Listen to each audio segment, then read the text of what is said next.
तो दोस्तों, क्या हाल चाल है। आइए बात करते हैं आज के मुख्य समाचार। देश भर की तमाम बड़ी खबरों पर नजर डालते हैं। 5 मिनट मुख्य 25 ब्रेकिंग न्यूज देखते हैं दोस्तों।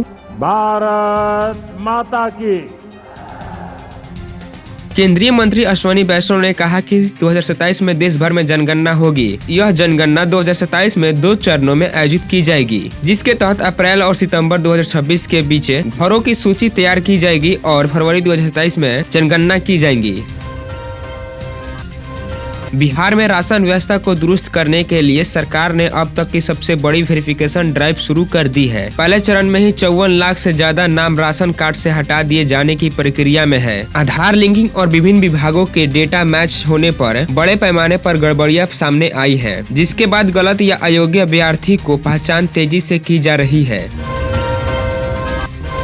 इंडिगो की बढ़ती उड़ान रद्दीकरण और परिचालन संकट के बीच सीसीआई ने स्वतः संज्ञान लेकर प्रतिस्पर्धी मापदंडों के उल्लंघन की जांच शुरू की है। घरेलू बाजार में 65% हिस्सेदारी रखने वाली इंडिगो पर प्रभुत्व के संभावित दुरुपयोग, किराया निर्धारण और रूट नियंत्रण जैसी पहलुओं की पड़ताल हो रही है। डीजीसीए पहले से ही परिचालन जाँच कर रहा है, जिससे एयरलाइंस पर नियामकीय दबाव पड़ा है। देश भर में सुबह 6 बजे से पेट्रोल और डीजल के ताजा रेट लागू हो जाते हैं। दिल्ली के कीमतों में स्थिर रहते हुए पेट्रोल 94.77 रुपए प्रति लीटर और डीजल 87.67 रुपए प्रति लीटर बनी हुई है। हालांकि अन्य शहरों में दामों में अंतर देखने को मिला है, जहां पटना में पेट्रोल 105 रुपए प्रति लीटर रहा। पटना बिहटा में जय माता दी राइस मिल पर आर्थिक अपराधी इकाई ईओयू ने बड़ी कार्रवाई करते हुए छापेमारी की। मिली जानकारी के अनुसार लगभग 40 लाख रुपए नकद के साथ कई महत्वपूर्ण और आपत्तिजनक दस्तावेज बरामद किए गए हैं। पाटलिपुत्र कॉर्पोरेट बैंक के कर्मी भवेश कुमार पर गबन और आय से अधिक संपत्ति अर्जित करने का आरोप है।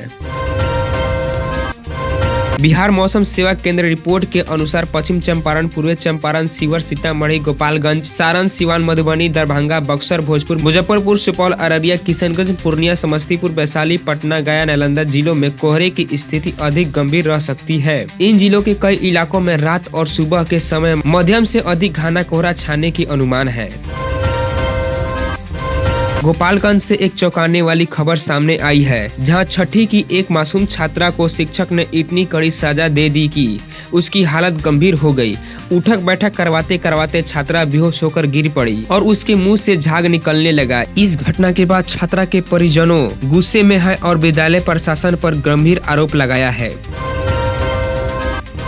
नवादा का फुलवरिया डैम अब सिर्फ पिकनिक स्पॉट नहीं है, बल्कि बिहार के बड़े ऊर्जा और मछली उत्पादन मॉडल का केंद्र बनता जा रहा है और खुद मुख्यमंत्री नीतीश कुमार ने मौके पर पहुंचकर इसकी रफ्तार पर नजर डाली। लोकसभा में नेता प्रतिपक्ष राहुल गांधी ने प्रदूषण पर चर्चा की मांग की है। सरकार ने भी चर्चा के लिए तैयार है। संसदीय कार्य मंत्री किरण रिजिजू ने कहा कि प्रदूषण के मुद्दे पर चर्चा के लिए सरकार तैयार है। इससे पहले राहुल गांधी ने कहा कि दिल्ली समेत देश के अधिकांश प्रमुख शहर जहरीली हवा की चादर में लिपटे हुए हैं। फास्टैग KYC वेरिफिकेशन देश में फास्टैग अब टोल भुगतान का अहम हिस्सा बन चुका है, लेकिन गलत डेटा और डुप्लीकेट टैग की वजह से टोल पर दिक्कतें बढ़ रही है। NHAI ने KYC प्रोसेस को अनिवार्य कर इसे आसान और परेशानी मुक्त बनाया है।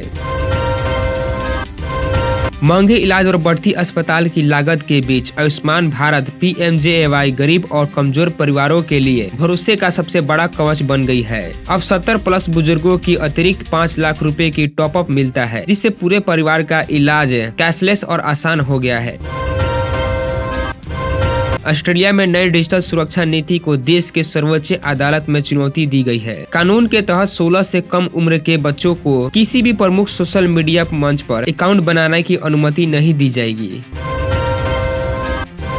भारत में दिसंबर 2025 के सोने और चांदी के दाम फिर बढ़ गई है। 24 कैरेट सोना 13,076 रुपए प्रति ग्राम और चांदी 2,01,100 रुपए प्रति किलोग्राम पर पहुंच गई है। दिल्ली, मुंबई, कोलकाता और चेन्नई जैसे बड़े शहरों में दामों का फर्क मांग और टैक्स स्ट्रक्चर के कारण दिखाई दे रहा है।